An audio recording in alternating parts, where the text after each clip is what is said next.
related to the political situation as we get close to the elections.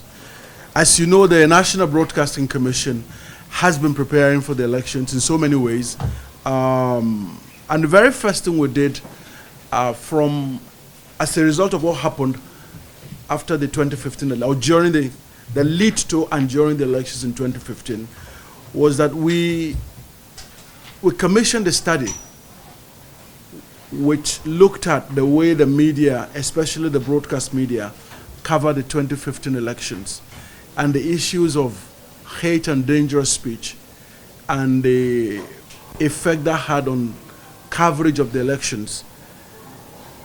We commissioned the Nigerian consultancy to look at that, and they worked very assiduously and over a year. Then the report was presented to the NBC in 2017. And what we've done is that we have gone around the country to do validation reports around our report. We have presented that report at meetings in Kaduna, in Kano, in Enugu, as well as Sokoto. And next week we are also going to Lagos, meeting broadcasters from the southwestern part of Nigeria. It's offered us tremendous insight into the manner that the media operate in our country and things that we need to do right or better. And one of the very first things that we did was, as a result of that study, we had new entries into the Nigeria Broadcasting Code. So the 6th edition of the code has very strong entries now about hate and dangerous speech and the consequences of broadcasting in our country. And as a build-up to the 2019 elections, the Commission deemed it necessary to use the governorship elections in Ekiti and Osun states as a test case, or as test cases for 2019. As you all know, in Ekiti state, there were issues which led to us closing the state broadcasters. What we then discovered was that in Osun state, maybe as a response to what happened in Ekiti, there was a much fairer coverage of by the state broadcasters. They allowed the different political actors from the different political parties to have very fair representation in their broadcast outputs. So we felt that really justified the kind of work we did. Starting first of all, actually in Anambra State, then we moved to Ekiti, and then Osun State. With the commencement of electioneering campaigns for the 2019 general elections on the 18th of November, based on INEC guidelines, the national stations have become agog with sponsored live rallies by political parties, particularly the two main parties, the PDP and the APC. We have observed again through monitoring of the stations that politicians have refused to learn from mistakes of the past, despite efforts by the Commission to sensitize and remind them of their responsibilities, which came from the workshops we did. We monitor live rallies and campaigns of the parties. And in recent times, live political rallies of the two parties have been laced with indecent and abusive language, name-calling, and vehement allegations and use of hate speech.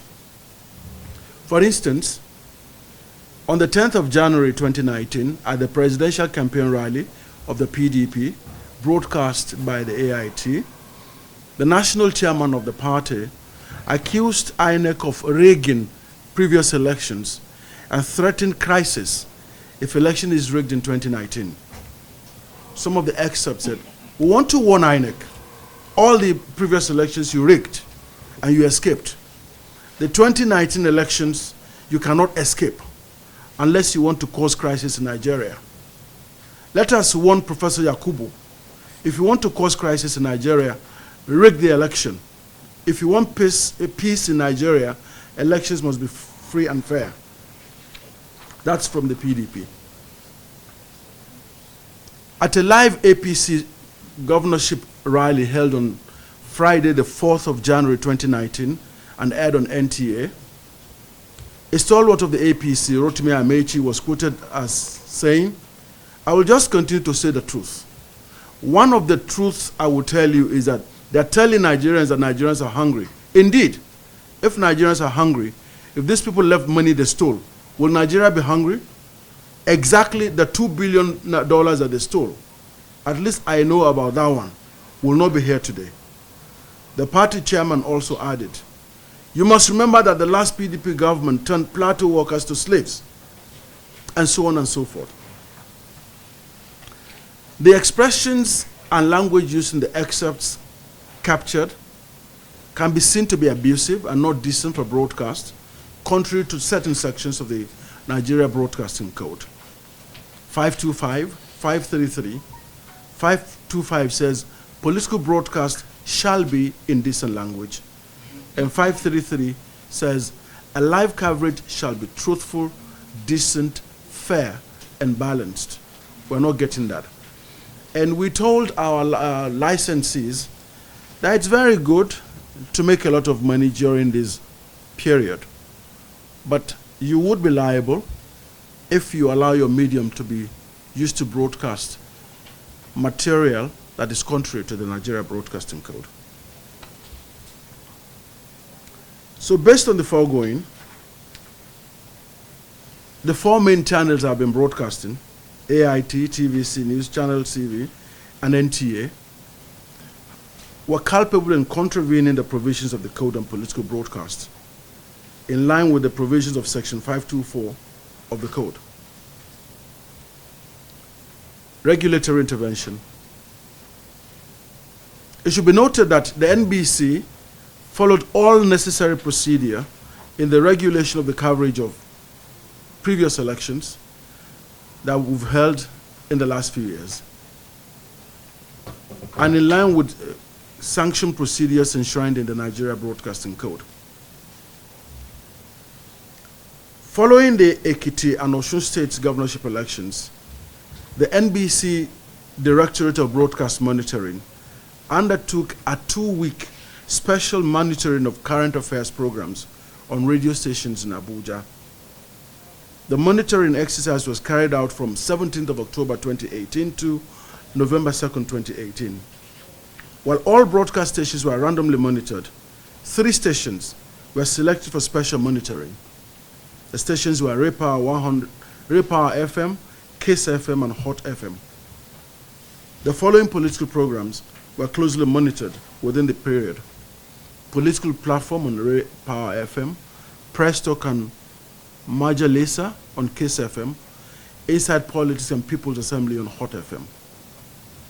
At the end of the monitoring exercise, we did an analysis, and there are so many issues that came out. We discovered that, 1, the presenters of programs have a tendency to express their own opinions. This was observed to be a matter of serious concern on all the stations monitored. Presenters were also observed to exhibit bias and subjective mindset in comments they make during their programs. This often leads to lack of fairness and balance on the programs, and this violates many sections of the Nigeria Broadcasting Code. There is the poor handling of discussions, phone calls, and text messages. Similarly, presenters were observed to allow hateful, inciting, and derogatory comments to slip in without caution, which is again contrary to the Nigeria Broadcasting Code. There is also a lack of balance in the choice of panelists. Some stations were observed to often feature guests representing a particular party perspective, almost on a permanent basis. And there was a tendency to also do campaigns before the approved time, contrary to the law. And there was a tremendous lack of knowledge on topics that the presenters even pretend to talk about.